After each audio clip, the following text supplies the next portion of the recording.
Have you ever wondered why so many people who have already achieved financial freedom seem so full of rage online? Look at social media today. Why do billionaires and public figures with massive influence still fly into a rage over a single comment from a random netizen? Why do they spend so much time arguing about right and wrong with strangers they've never met, even going as far as to launch online attacks? Now look at your own surroundings. Why is it that the most exhausted person in the office often isn't the one doing the most work?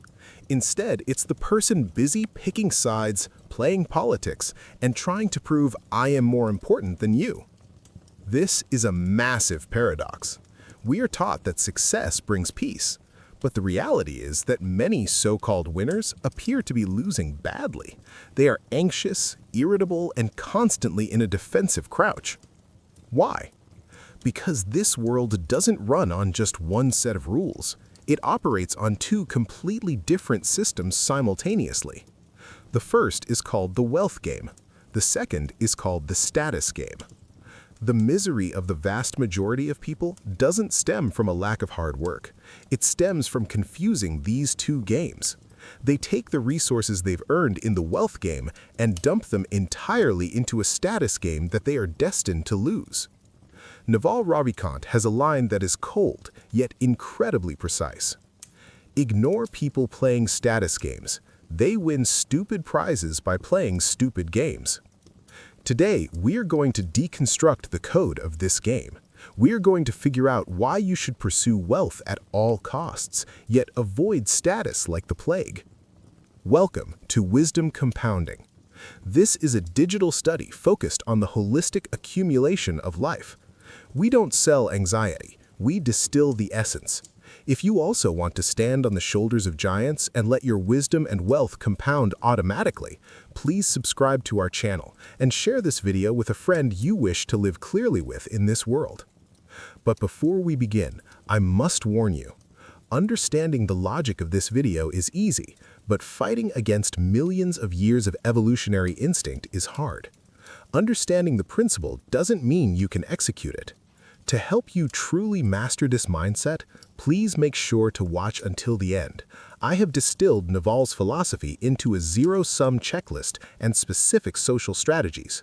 That is the key to moving from knowing to doing and truly attaining liberation. All right, let's get into the heart of the matter. To understand why winners often lose the most, we must return to the beginning and use first principles to see the mathematical models behind these two games. First, what is wealth? As we've mentioned in previous episodes, wealth is not cash. Wealth is assets that work for you while you sleep. It is the machinery in a factory, the code running on a server, or this very video you are watching right now. The essence of the wealth game is a positive sum game. Imagine a cake. In the wealth game, we don't fight over the existing cake. We come together and use technology, leverage, and creativity to bake a larger cake that never existed before. When Steve Jobs created the iPhone, he became extremely wealthy. But did he make you poorer? No. On the contrary, your life became richer and more efficient because of the smartphone. The total wealth of the world increased. In a positive sum game, everyone can get rich together. My winning does not mean you have to lose. This is why in a healthy business environment, people tend to cooperate. But status is a completely different story. The status game is an ancient, dirty, and absolute zero-sum game. Status, at its core, is your relative ranking in the social hierarchy. Listen closely to that phrase, relative ranking.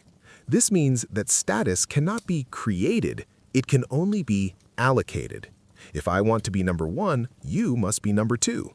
If I want to move up, the person currently in that position must step down. As Naval says, for a person to be number two, someone else has to be number three. For a person to be number one, they have to kick number two out of the way. In the status game, there is no such thing as a win-win. If I win, it means you lose. The brighter my light shines, the deeper your shadow becomes. This is why the status game is so exhausting. It is a never-ending battle to defend your position. You must constantly watch everyone else's moves, always on guard against someone pulling you down. You might ask, since the status game is so brutal, why are humans still so obsessed with it? Why don't we all just play the wealth game instead? That's a great question. The answer is hidden in our genes. Wealth creation is a very recent activity in human history. It has only really been around for the last 200 or 300 years since the Industrial Revolution. But for millions of years before that, humans, or rather our ancestors, the primates, were always playing the status game. Imagine a troop of monkeys. There is no technology in the troop, no stock market, and no way to create more bananas. Resources are limited. In this situation, who gets to eat the most bananas? Who gets the right to mate? The answer is the alpha. To survive, a monkey must fight for status. To prove I am the alpha, I must strike down the current alpha. This instinct to climb over others is deeply etched in our DNA. In those primitive times of scarcity, status was survival. Status was everything. But in modern society, this ancient survival mechanism has become a destructive curse. We now have enough resources. We have the technology to create infinite wealth. However, our brains are still stuck on the African savanna. This explains why you see so many absurd phenomena. When someone shows off their luxury car or watch online, implying I am superior to all of you, they are actually playing a modern version of the alpha monkey battle. When your colleague deliberately uses obscure jargon to shut you down in a meeting, making themselves look smarter than you in front of the boss, they aren't creating value. They are playing a zero-sum game. They are boosting their relative ranking by diminishing yours. But here's the problem. The status game isn't just a personal choice. It is often highly aggressive. When you try to opt out, those addicted to status games won't let you go easily. Why is the internet so full of moral judgment? Why is hatred of the rich so prevalent? Behind this lies a much darker mycological mechanism. In the next segment, we will uncover the truth of this rage and aggression. This is the truth behind so-called moral judgment. Why is it that those who are unable to create wealth are often the most eager to attack others online? Why must they stand on the moral high ground and point fingers? It's because in their subconscious, they know they cannot win the wealth game. So they switch tracks and forcibly drag you into a status game. Naval Ravikant sees this clearly. He once said something very sharp. Their way of gaining status is by attacking people who are creating wealth. Please chew on that for a moment. To someone obsessed with status games, pulling a strong person down is mathematically equivalent to climbing up yourself, because status is relative. As long as you were lower, I appear higher. This is why hatred of the rich becomes a pandemic. It's also why journalists, certain academics, or politicians are often so hostile toward tech entrepreneurs. Naval warns us, this game of intrigue and hurting others to benefit yourself makes your mindset unbalanced, irritable, and aggressive. Think about it. Have you ever seen someone who is wholeheartedly building a product, writing code, or solving a problem find the time to argue with strangers on the internet? No. Because creators play a positive-sum game. They're busy making the cake bigger. They don't have time to worry about who cut the largest slice. Only those who are powerless to create and can only gain a sense of presence through distribution are filled with anger all day long. Look at politics and sports, the two most classic status games in the world. In an election, there is only one winner. In a ball game, one side must lose. Therefore, political junkies and sports fans are often the most angry and polarized groups. In the business world, and I mean true free market business, if I sell you a phone and you give me money, we both feel like we've gained something. This is the peace brought by positive-sum games. So, if status games are so toxic, why do we still find ourselves trapped in them? Beyond the biological instincts of a monkey troop, there's a deeper reason. In EP06, we talked about desire. In the context of social games, desire has a very dangerous characteristic. It is mimetic. This is the famous mimetic desire theory. Ask yourself, do you want that promotion, that title, or that designer bag because you genuinely like it? Or is it because everyone around you wants it, or because society told you that owning these things defines a successful person? Naval says we follow certain social rules, driven by social feedback. We are fully committed to the competition of multiplayer games. We are like pre-written programs. Society is the engineer, and it has typed a line of code into us: compete, win against others. And so we turn life into a massive misery Olympics. Have you met those people? They brag about working until 3 a.m. every day. They brag about sacrificing their health and their time with family for work. What are they playing? They are playing a status game. If you win this race, what do you get? You get a trophy that says, the most hard-working person in the world. But the cost is that you actually suffered. Your body is broken and your soul has withered. This is the essence of Naval's core mantra. Play stupid games, win stupid prizes. The so-called stupid prizes are those illusory titles, the envious looks of others, and the victories that leave you utterly exhausted. Naval says the enemy of inner peace is the expectations that society and others pour into you.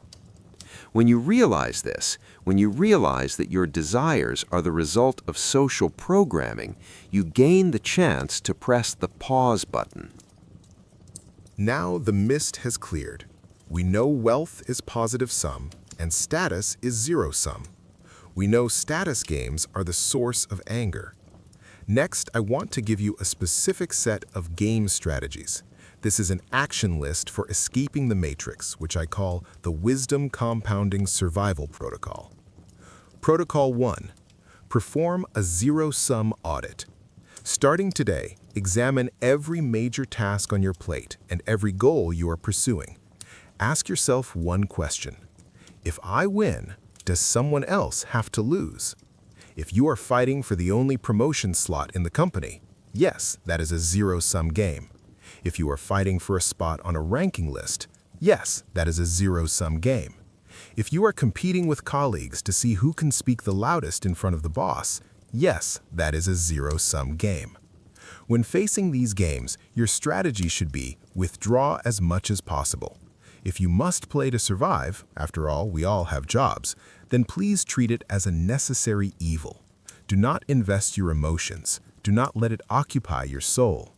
Act your part like an actor. Finish the scene and save all your energy for positive-sum endeavors. Protocol 2. Restructure your social circle. You must consciously filter the people around you. This might sound snobbish, but it is about your mental hygiene. Stay away from status players. Who are status players? They are the ones who talk all day about politics, company gossip, and who's up or down. Their energy is consumptive. Their worldview is me versus you. Move toward creators. Look for those who are building products, writing code, creating content, or investing in the future. The creator's game is infinite. They don't mind if you create too. In fact, they want you to help make the cake bigger. Around creators, you feel a wonderful sense of constructiveness. Around status players, you feel only endless anxiety. Protocol 3, the hardest one, absolute defense when under attack. When you start creating wealth, when you start to stand out, remember that being attacked by status players is an inevitable physical phenomenon. It's like the drag created when a rocket ascends. They will say you've changed, they will use morality to kidnap your conscience, and they will try to provoke you. When that happens, what do? Naval's advice is clear. Do not fight back. Absolutely do not fight back. Because the moment you fight back, the moment you try to prove I am more moral or I am more correct, you've downgraded yourself from the wealth game to the status game. You've fallen into their trap. You're playing in the mud with them. As the old saying goes, never wrestle with a pig in the mud. You'll both get dirty, but the pig likes it. Ignore them. This isn't weakness, it is the highest wisdom. Use your time to keep creating. Let your results be your greatest revenge. Pause. Finally, let's broaden our perspective. In EP06, we talked about inner peace. Today, we talked about the method for protecting that peace, which is choosing the right battlefield. Life is too short to spend your time on a crowded single-log bridge trying to push others off. Go to the side and build your own bridge. The true winner isn't the one who climbs highest on the leaderboard. The true winner is the one who sees the vanity of rankings, turns away from the arena, and goes to build a house by the sea. Naval admits in his book, "I don't like status games. Fundamentally, people play status games because they are a necessary evil for society to function. Society needs status games to maintain order, but you don't. You can choose to be a rational optimist. You can choose to use the leverage of technology to serve others, create wealth, and then use that wealth to buy back your freedom." Pause. Remember, play stupid games, win stupid prizes. Go play the long-term, positive-sum, infinite games. Music fades, leaving only the sound of the fireplace.